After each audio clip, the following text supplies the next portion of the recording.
Assalamualaikum warahmatullahi wabarakatuh. Kami dari kelompok 4 sejarah akan membawakan dialog yang berisi tentang perkembangan ekonomi pada zaman demokrasi terpimpin. Izinkan saya memperkenalkan diri saya dan kelompok saya. Nama saya Muhammad Zaki Fadilah. Nama saya Rizal Gubernawari. Nama saya Tamar Alisya. Nama saya Taran Hidayah. Nama saya Bintang Sintariko. Nah, Pak.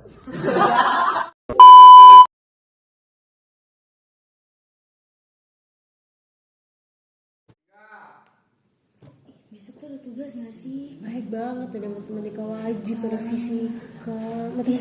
Fisika juga UKA 1. Iya, UKA 1 ke 2. DP. Rabu dengan fisika nggak sih? Iya, matematika wajib juga mulai Iya, nggak biasa, sih? gue. Dimensi Lagi bahas 3. apa ini? Tugas. Tugas? Apa aja? Ada Fisika, fisika, wajib. Ngapain, Bang? Kalian Tugas lagi dari apa mana? Lagi bahas tugas. Tugas. Tugas fisika bukan sih? Iya. Baik Banyak banget. Muka 1, UK 2, PH. Benar-benar, saya juga hari ini pusing loh. Iya. Iya. Saya juga Saking banyak pusing. tugas itu. Tapi ada satu tugas nggak sih? Tugas kelompok, ingat nggak kalian? Apa? Yang mana? Tugas sejarah. Oh, iya. Yang podcast. Iya, yang podcast. Kita materi tentang apa sih? Oh, materi apa? Tentang ini. Kalau nggak salah ini loh, perkembangan ekonomi pada zaman Demokrasi terpimpin. Iya. Jadi Buat sekarang kali ya? mau buat kapan nih? Hari ini atau besok? Nggak, sekalian aja. Sekarang aja, sekarang lah. Biar cepet kelar kalian. Iya, ya. biar cepet kelar. Ayo. Jadi siapa yang mau mulai duluan tentang apa percakapan podcast kita tentang perkembangan ekonomi pada zaman demokrasi terpimpin? Siapa nih yang mau Bintang bukan? mulai? Gak ada yang mau mulai lagi nih? Kamu Udah, saya duluan ya. Bintang ya, oke. Jadi kalian tahu nggak sih demokrasi terpimpin itu apa? Apa tuh Tang? Saya nggak tahu loh. Jadi demokrasi terpimpin itu ialah sistem demokrasi di mana seluruh keputusan serta pemikiran berpusat kepada pemimpin negara. Oh gitu. Memangnya kapan sih Indonesia menerapkan sistem demokrasi terpimpin? Dan kenapa sistem demokrasi itu tidak bertahan lama? Aku tahu. Jadi Indonesia tuh pernah menerapkan sistem demokrasi terpimpin. Demokrasi terpimpin pada tahun 1959. Tapi sayangnya nih, penerapan sistem demokrasi terpimpin ini harus gagal karena ekonomi Indonesia itu tercatat paling buruk dalam sejarah. Kayak gitu. Oh, gitu ya Tang. Tapi kan kalau misalnya ekonomi Indonesia pernah tercatat paling buruk dalam sejarah, berarti di dalam perekonomian demokrasi terpimpin ini pasti pernah dong ngalamin masalah-masalah. Lo tau gak sih masalah-masalahnya apa aja gitu ya? Nah, ngalamin saya tahu. Indonesia? Apa tuh Tang? Yang saya tahu itu ada 4 masalah yang pernah dihadapi Indonesia. Yang pertama, ekspor dan investasi merosot. Lalu menipisnya cadangan devisa. Yang ketiga, inflasi sampai ratusan %. Dan yang terakhir, kebutuhan pokok yang naik. Wah, parah banget. Kok bisa gitu ya? Penyebabnya, masalah ekonomi tidak diatasi. Politik dikedepankan tanpa memperhatikan ekonomi. Peraturan yang dikeluarkan pemerintah sering bertentangan dengan peraturan lainnya. Terus ada juga kebangkrutan yang tidak dapat dikendalikan. Gitu. Tapi pemerintah ngeluarin kebijakan kan pada zaman demokrasi terpimpin ini. Iya. Ngeluarin, iya kan?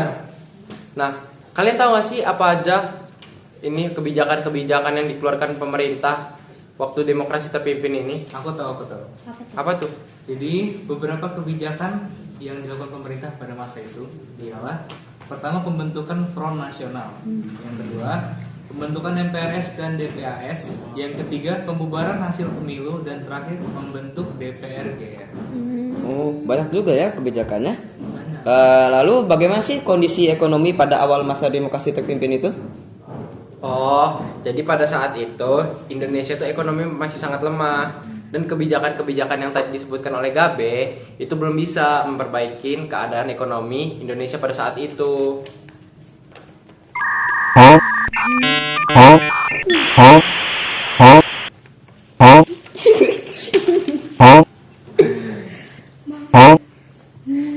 iya katanya. Oh iya, katanya pada zaman itu ada kebijakan yang menurunkan pecahan nilai uang nggak sih? Iya, bener banget. Yang itu adalah namanya devaluasi. Oh, Devaluasi itu adalah kebijakan yang diumumkan pada 25 Agustus. Goceng. Astaga. oh iya, katanya pada zaman itu ada kebijakan yang menurunkan pecahan nilai uang nggak sih? Iya, bener banget Tamara. Itu adalah devaluasi.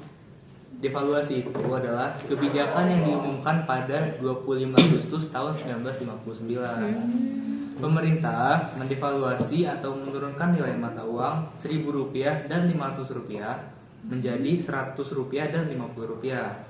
Pemerintah juga melakukan pembekuan terhadap semua simpanan di bank yang melebihi jumlah Rp25.000. Terus tujuan devaluasi itu apa?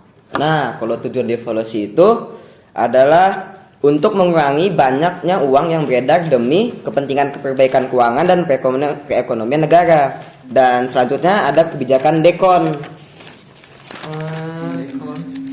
Jadi dekon sama devaluasi itu kebijakan yang sama bukan sih atau berbeda ya? Dekon dan devaluasi itu kebijakannya berbeda. Oh gitu. Dekon itu bertujuan untuk menciptakan ekonomi bersifat demokratis dan bebas imperialisme demi mencapai kemajuan ekonomi. Oh gitu. Jadi kalau dekon ini terlaksana nggak sih sebenarnya? Jadi kebijakan dekon itu tidak terlaksana karena Presiden Soekarno menunda pelaksanaan dekon dengan alasan berkonsentrasi pada konfrontasi dengan Malaysia.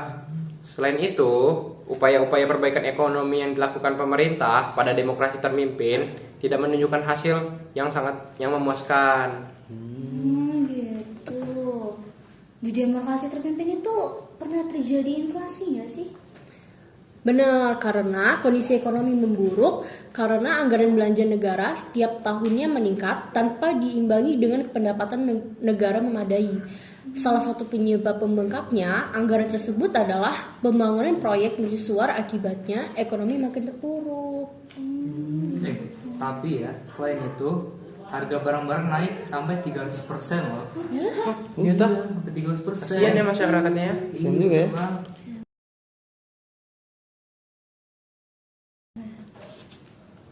Nah, sebelum kita akhiri pembicaraan hari ini, saya akan memberikan kesimpulan dari podcast ini.